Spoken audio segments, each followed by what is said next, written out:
presente video tiene como objetivo la realización del trabajo autónomo de la Cátedra de Anatomía Neuroendocrina, realizado por parte de los estudiantes del tercer ciclo del Paralelo A.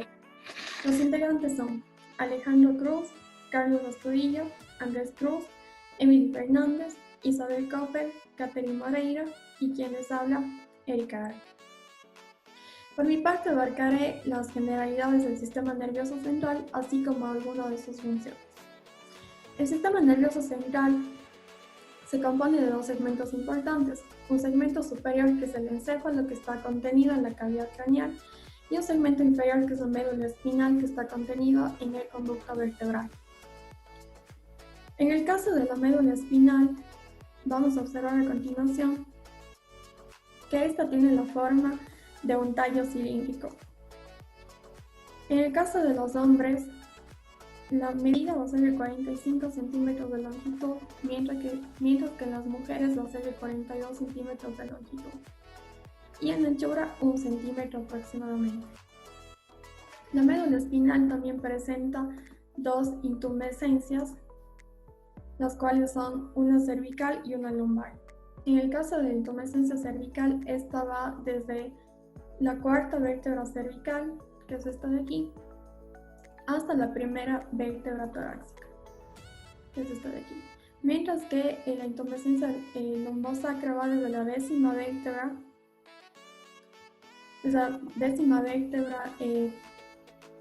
torácica hasta la primera vértebra lumbar, que es esta de aquí. En sus límites, la médula espinal está limitada superiormente por el encéfalo y además corresponde a un plano horizontal del borde superior del arco posterior del atlas, que es este de aquí, y que pasa por el centro del arco anterior de este hueso, mientras que su extremo inferior o cono terminal está situado a nivel de la segunda vértebra lumbar, que es este de aquí. La médula espinal además va a tener funciones importantes como es la transmisión de la información sensorial y motora, igual el procesamiento de la información y la reacción inmediata cuando hablamos de los reflejos. Otra estructura importante es el romboencéfalo, el cual forma parte del encéfalo y va a contener tres estructuras importantes como son la médula oblongada o bulbarraquídeo, el cerebelo y finalmente el puente o protuberancia. En el caso de la médula oblongada, también conocida como mielencéfalo o bulbarraquídeo, esta se va a continuar con la médula espinal como observamos aquí, ya que comienza a la mitad del arco anterior del atlas, es decir, en la parte de adelante de este.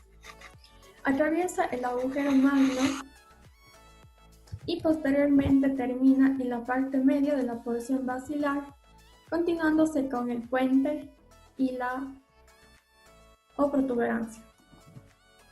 El puente o protuberancia está situado superiormente a la médula oblongada, inferiormente al mesencéfalo y anteriormente al cerebelo.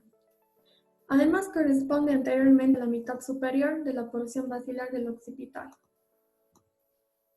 En cuanto al cerebelo, este está situado en el piso inferior del cráneo, posterior a la médula oblonga y de igual manera del puente. Se encuentra inferior a los hemisferios cerebrales que están divididos o separados por la tienda del cerebelo. En general, las funciones del encéfalo consisten en recoger información dada por la vía ascendente y descendente de la médula espinal para su posterior procesamiento hacia las regiones más superiores del cerebro, para que así se pueda dar un intercambio de esta información. De igual manera, el encéfalo participa en funciones mucho más complejas como es el procesamiento de la información, la conciencia, el juicio, los sentimientos, las emociones y el comportamiento de las personas. Eso en cuanto a las generalidades del sistema nervioso central. Configuración externa de la médula oblongada. La cara anterior. La cara anterior presenta sobre la línea media una fisura media anterior en continuación a la fisura media anterior de la médula espinal. El fondo de la fisura media anterior se cruzan en su parte inferior por los haces que proceden del entrecruzamiento de los tractos córtico-espinales. A ambos lados de la fisura anterior se sitúan los cordones blancos, que son las pirámides vulvares, que se limitan lateralmente por un surco anterolateral, de donde salen de 10 a 12 filetes radiculares del nervio hipogloso. Las caras laterales. Su parte anterosuperior está ocupada posteriormente al surco anterolateral por una eminencia alargada que es la oliva inferior. Las caras laterales se separan de la cara posterior por el surco posterolateral, de donde emergen los filetes del nervio vago, accesorio y del glosofaringeo. La cara posterior. En la mitad inferior tenemos del surco medio posterior, 2 cordones posteriores a cada lado de este surco. Cada cordón posterior se subdivide por un surco intermedio posterior, en un tubérculo grácil y en un tubérculo cuneiforme. En la mitad superior de los cordones posteriores se separan uno de otro, convirtiéndose en pedúnculos cerebelosos inferiores, limitando entre sí un espacio triangular que se ensancha y se convierte en el cuarto ventrículo, que está cerrado posteriormente por el velo medular inferior. En los bordes se continúa por la tenia del cuarto ventrículo. A través de esta, el velo medular inferior se fija a los pedúnculos cerebelosos inferiores y el velo medular inferior se une a la cara profunda de la pirámide que forma la tela coroidea del cuarto ventrículo. En los extremos tenemos el extremo inferior, que este no tiene una continuidad con una marcación precisa con la médula espinal, y el extremo superior o base, que es lo que separa del puente anteriormente a los lados por el surco vulvopontino.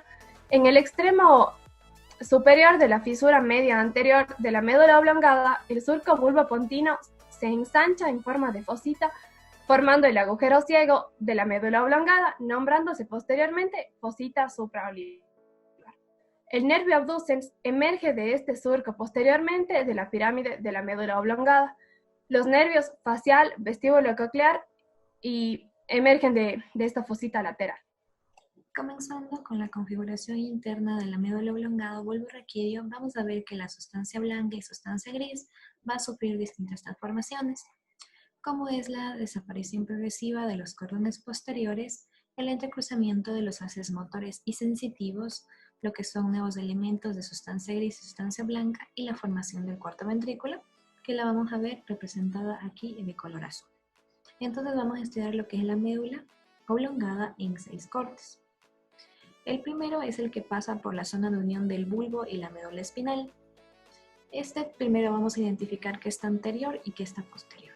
Anteriormente vamos a encontrar lo que son las astas anteriores, que están aquí, y posteriormente lo que son las astas posteriores. Aquí van a estar incurvadas lo que son lateralmente y sus extremos van a estar separados de la superficie medular, por lo que es el tracto espinal del nervio trigémino, representados aquí de color anaranjado.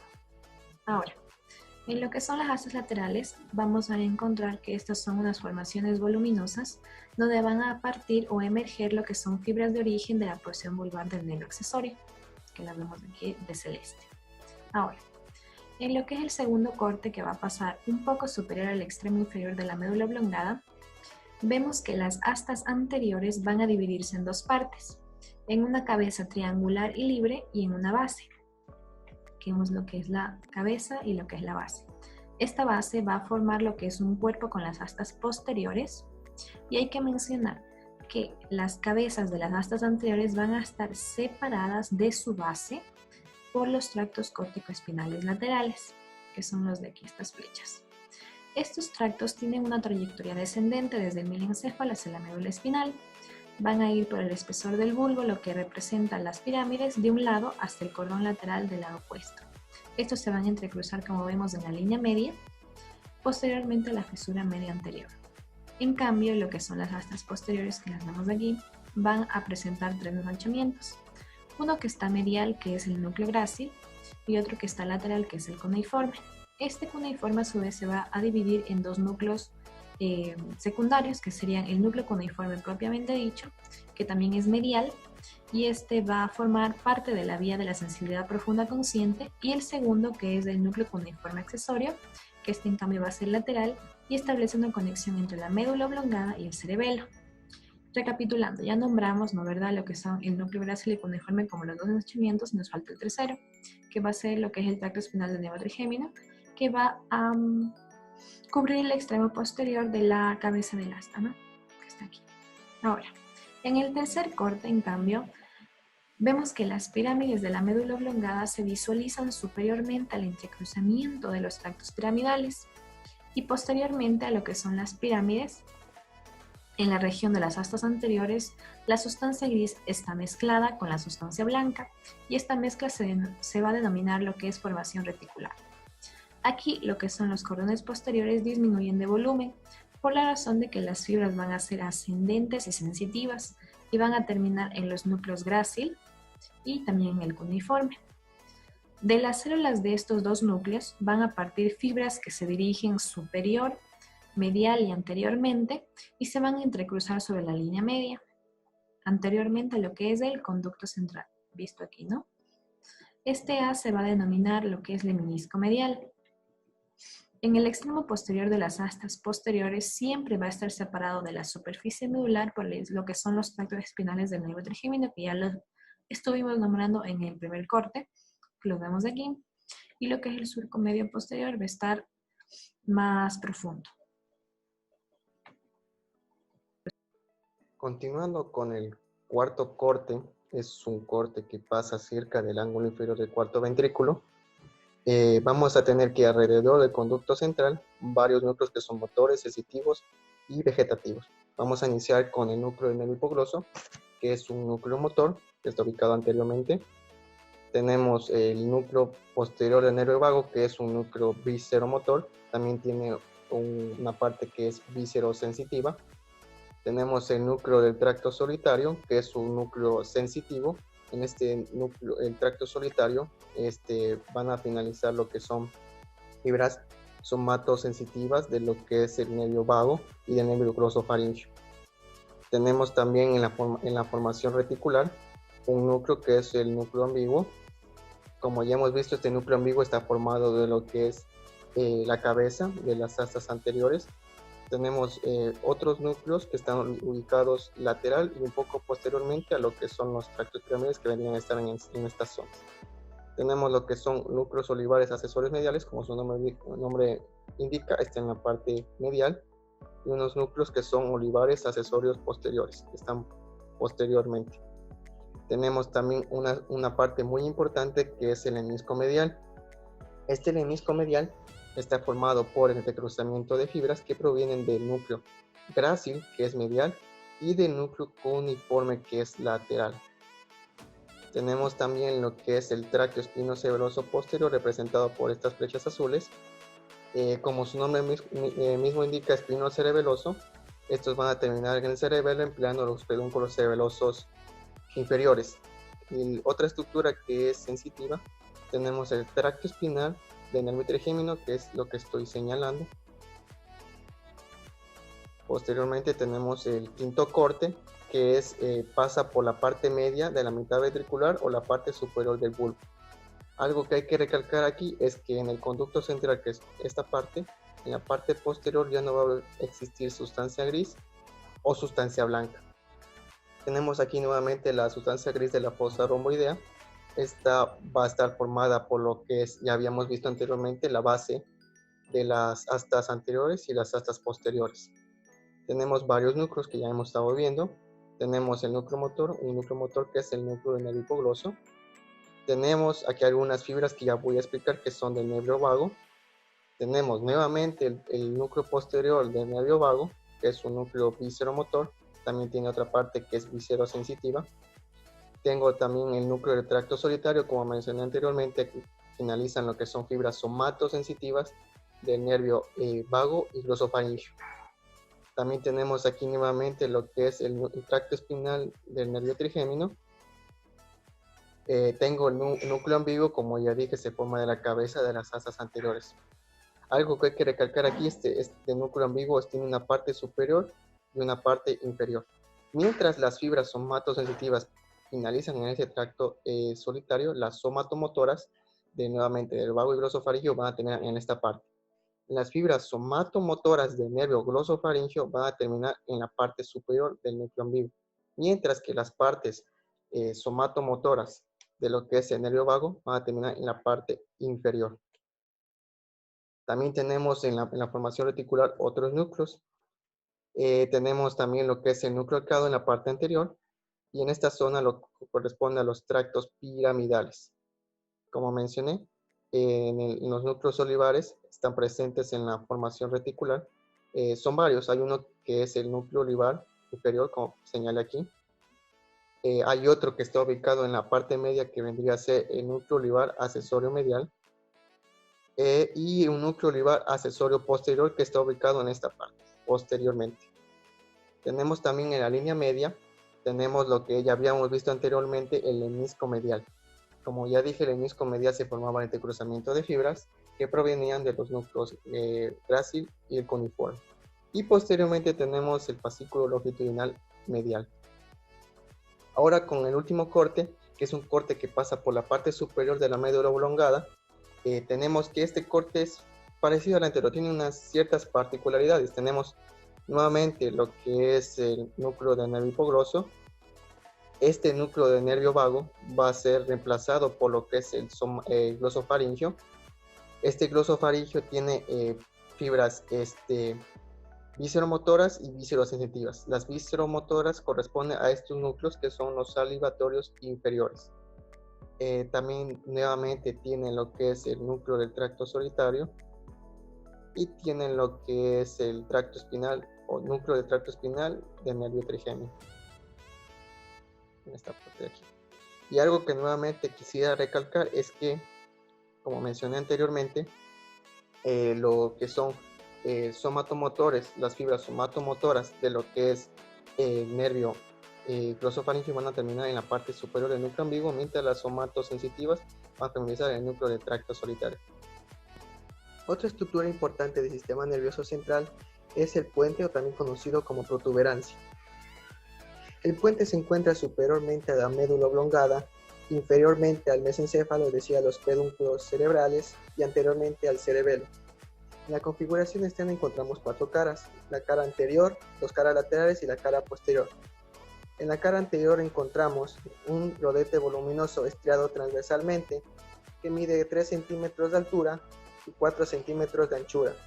En esta cara también encontramos el surco bulbopontino, que es el que está aquí de color rosado, que separa el puente de la médula oblongada. También encontramos el surco pontopeduncular, que separa el puente de los pedúnculos cerebrales. En esta cara también se puede apreciar un surco medio que se conoce como surco basilar, por el cual sale la arteria basilar. En la cara lateral. La cara lateral es a continuación de la cara anterior, la cual se incurva hacia los lados superior y posteriormente para continuarse con los pedúnculos cerebelosos medios. Y el límite entre la cara lateral y la cara anterior emergen las raíces del nervio trigémino, que está aquí de color amarillo.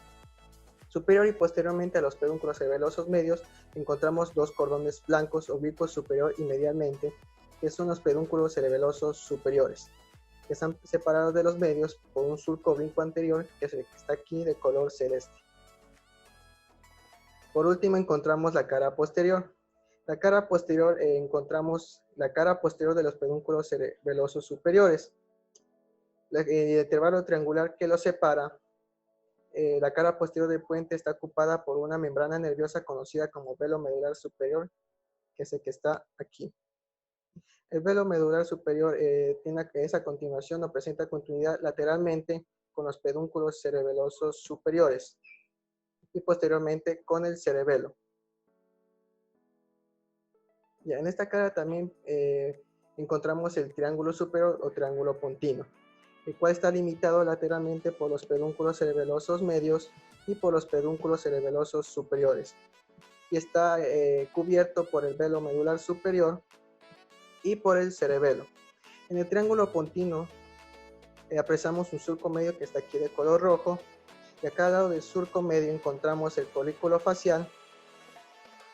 Aquí encontramos la fosita superior y también encontramos la parte superior del área vestibular.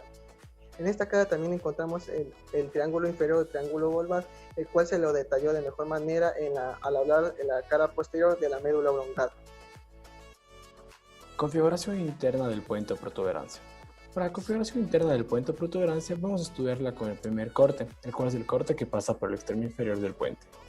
Cabe destacar que en este corte va a pasar por el extremo superior de los pedúnculos cerebelosos inferiores y por el nervio vestíbulo-coclear.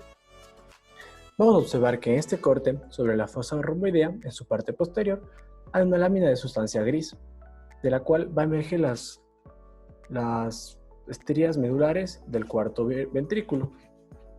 Ahora, en esta lámina de sustancia gris, vamos a encontrar sus partes laterales a las masas celulares, las cuales se dividen en dos.